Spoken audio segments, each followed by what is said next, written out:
Going by what we experience in Nigeria, especially the Igbos resident in Lagos State, that whenever it is time for election, some tribal bigots in Lagos State will remind them to go back to their state or go back to their region to vote, that Lagos belongs to the Yorubas.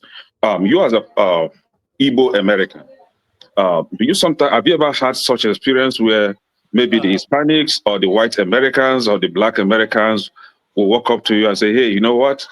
This country is ours. Go back to your country and participate in an election. Have you ever had such an experience? Just a question. Yeah, so for me, when I first ran for city council in 2021, I had many white Americans. So let me break down Grand Prairie to make this make a little bit sense. Back in 2021, when I was running, there was 7 white Americans on the city council, 2 Hispanics. Grand Prairie is a city that was 25% African American, but had not elected African American since the 1990s. So while I was running, I dealt with, first time in my life, real racism in my face. Like in my face racism. I had voters telling me to go back to Africa.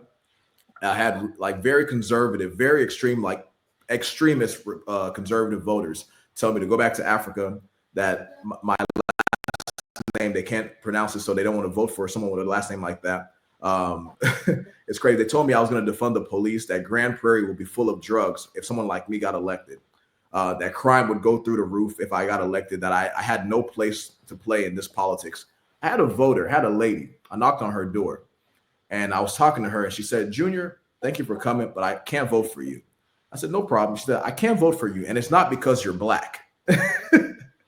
Oh, she told me this. I said, okay. She said, Junior, I have black friends. It's not because you're black. I told her, ma'am, I never brought up me being black. I don't know where me being black came into this conversation.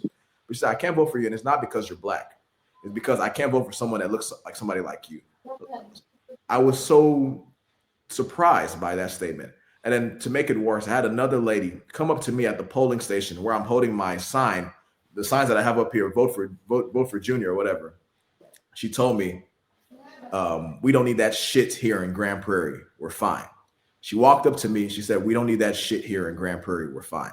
And then she went on to post a picture of me on social media saying that I was going to destroy the city. And on the election day of the runoff, I had a voter come up to my volunteers. Thank God I wasn't there. Came up to my volunteers and told my volunteers, if Junior, to let Junior know that if he F's up, he said the F word, if he F's up, I will permanently cancel him. And then he took his finger and did this across his neck while he was saying this. And this guy had, real privilege in what he was saying, that he went on social media and made a post saying this. So what I did is I grabbed this great tool, I screenshotted it, I sent it to the police chief, and they went and paid him a visit that same day after the election. This happened in a country where you have a working system where the police can actually arrest someone for threatening another.